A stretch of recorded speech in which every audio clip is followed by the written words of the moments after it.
Cartesian Thales. So this theorem is also known as Thales theorem or basic proportionality theorem, or in short we can say it as BPT theorem. So initially let us consider the statement of this theorem. If a line is drawn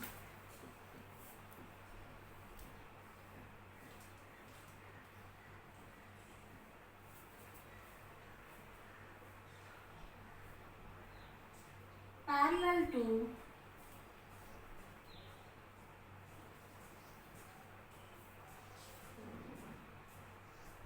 one side of the triangle,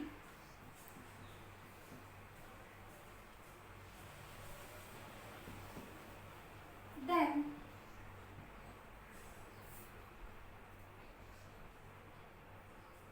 it divides the remaining two sides.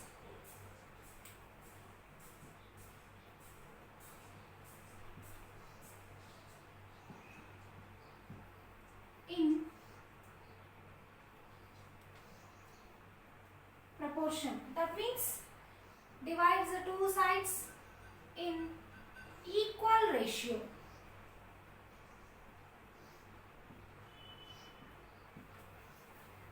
So let me say the statement of this theorem again. If a line is drawn parallel to one side of the triangle, then it divides the remaining two sides in the equal ratio or in the proportion. See, I'll give you the explanation of the statement by taking a triangle into consideration. First of all, let us draw a triangle ABC. See ma, here what we have taken, if a line is drawn parallel to one side of the triangle, any one side of the triangle you consider. Here I am considering the BC side. Here I am considering the side BC. For this BC, a line is drawn parallel. A line is drawn parallel. Let us name this line as DE.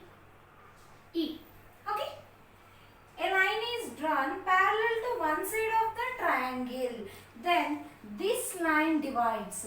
Then it divides the remaining two sides in proportion. What are the remaining two sides here? The remaining two sides are AB and AC. Right? So DE divides AB and AC in the same ratio. Means in the proportion.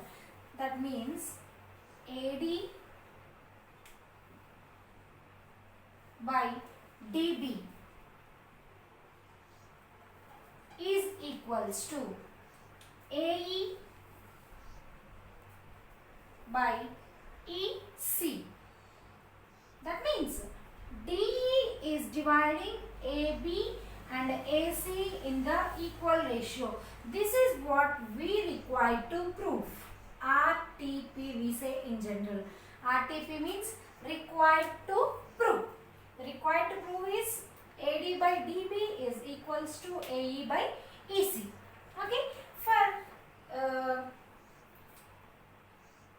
For showing the required proof, let us have some constructions here.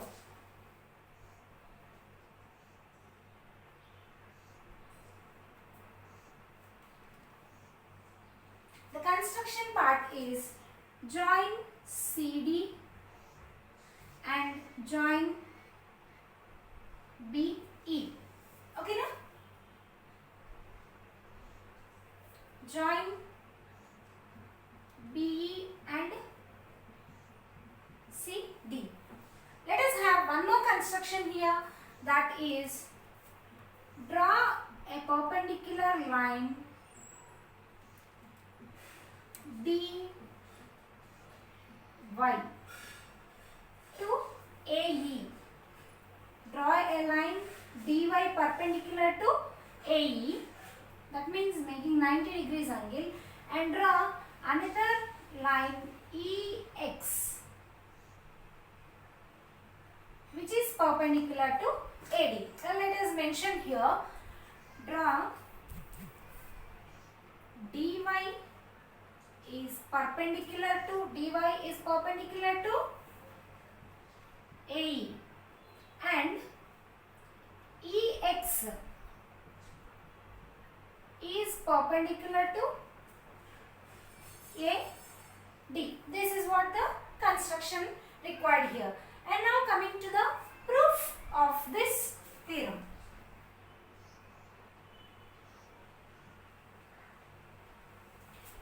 See, I'm telling you that observe carefully because this theorem is completely diagram based. This theorem is completely diagram based, so you have to carefully observe. In this one major concept we have to discuss now, that is, if two triangles lie on the same base and they are between two parallel sides, then their areas are said to be equal. I'll repeat again. Listen. If two triangles lie on the same base and they are between two parallel lines, their areas are said to be equal. See, in this triangle ABC, a triangle BDC, triangle BDE and triangle CDE are lying on the same base DE, right? Triangle BDE and triangle CDE are lying on the same base. See, and they are lying between two parallel lines. So we can say that their areas are equal. So we can write that area of triangle BDE is equals to triangle CDE's area, because triangle BDE and triangle CDE both are lying on the same base and they are between two parallel lines DE and BC, right? So we can say that area of the triangle BDE is equals to area of the triangle CDE. And for our required proof, we just need to reciprocate these two. Reciprocation means, yes, the process of writing numerator as denominator and denominator as numerator is called as reciprocal, right? For example, if we have 2 by 3, this is a fraction, right? The process of writing this denominator as numerator and this numerator as denominator is called as reciprocal, right? Here, in the same way, for this two triangles areas, I am going to reciprocate. So we'll get 1 by area of triangle BDE is equals to 1 by area of triangle CDE. Guys, once observe carefully. Here we have two fractions. 2 by 3 is equals to 6 by 9. We call these as equivalent fractions, right? For these two fractions, if I multiply both these fractions with the number 10, if I multiply these two fractions with the number 10, is this value, the value is going to be changed? No, because if it transpose this 10 that side, it becomes division. Both 10 and 10 gets cancels, the value remains same, right? So, for the LHS and RHS, if we multiply with the same non-negative integer or non-negative variable, its value is not going to be changed. The same formula we are going to apply here. This LHS and RHS, both I am going to multiply with area of triangle ADE. Okay? So, area of triangle ADE by area of triangle BDE is equals to area of triangle ADE by area of triangle CDE. There is a little change in these two steps you can observe. Here the triangle BDE, triangle CDE areas are same in the denominators. Only in the numerator, area of triangle ADE was multiplied with 1. With this 1, area of triangle ADE is multiplied. Okay. So now, just can you observe triangle BDE? Which type of triangle is that? It is an obtuse angled triangle. Right guys, if we have a right angle triangle, this is a triangle WXY.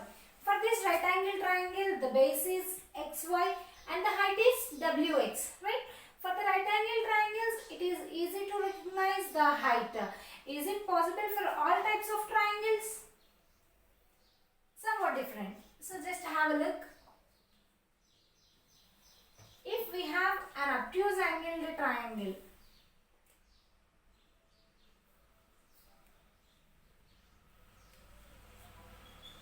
what is an obtuse angled triangle? A triangle in which one of the angle is greater than 90 degrees is called obtuse angled triangle. So this is the angle which is greater than 90 degrees. Let me consider this triangle as P, Q and R. So here if we consider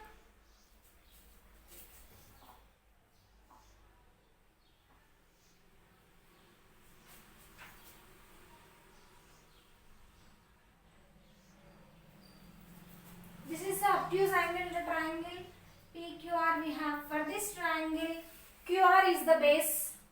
If QR is the base, which is the altitude, which is the height, is it possible to draw a height from P to R or P to Q? Yes. By extending QR to a certain point S and joining PS, we will get altitude. This altitude is nothing but height ma. Okay na? Here PS we call as external altitude. External means outside of the triangle. This height we are getting outside of the triangle, right? So we call it as external height. In the same way, we are going to apply this concept in our triangle ABC. Okay, here this triangle BDE is also an obtuse angled triangle, right? So for this also there is no height, but by extending this BD we have drawn a height, a perpendicular line, right? This is the altitude. That means this is the height of triangle BDE. And in the same way for the triangle CDE. CD is also an obtuse angled triangle. For this there is no height. By extending CE to certain point Y and joining DY, we got DY as the height. So DY is the height of the triangle CDE. So let us take the area of the triangle ADE, BDE, triangle ADE and CDE. In this, we are going to get the required proof. Let us have a look.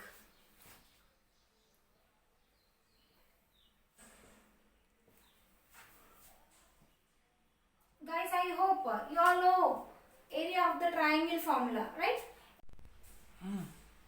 So here, area of triangle ADE is half into base into height. AD is the base. If we will take AD as a base, its perpendicular is EX. Okay, and now in the triangle BDE, half into triangle BDE. In this, if we consider BD as the base, which is going to be the height. See here, it is an obtuse angled triangle, right? So we have to extend BD up to a point X. Then from the point E, we are going to draw an external height. So here EX is going to be the height of the triangle BDE. So that is EX. And next, for the triangle ADE, now let us consider AE as the base. So half into base is AE into height. If AE is the base, which is the perpendicular line to this? That is DY. And now if we consider triangle CDE area, for the triangle CDE, here the base we are going to take is EC, half into EC into height we need to find, right? Here EC is the base. So there is no height for this because it is an obtuse angled triangle. So by extending this EC up to the point Y, by joining DY, we are getting an external height, that is DY. So DY is going to be the height of this triangle CDE. So here the similar terms of the numerator and denominator, half, half, EX and EX, half, half, dy and dy are going to be get cancelled. The remaining terms, let us take AD by BD is equals to AE by EC. See guys, is this the required proof we need here? AD by DB, AD by DB is equals to AE by EC, AE by EC. That means AD and DB, AE and EC are the parts of AB and AC, right? So DE is the line which is drawn parallel to BC, that is dividing the remaining two sides AB and AC in the equal proportion, in the same proportion, in the equal ratio, right? So this is the required proof. This is the proof of basic proportionality theorem.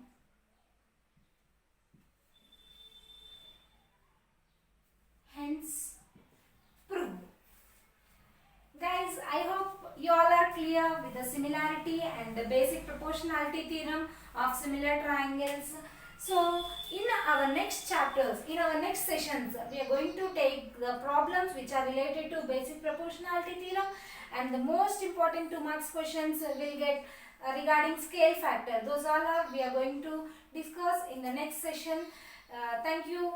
Please keep watching. Please like, share and subscribe my channel. Thank you.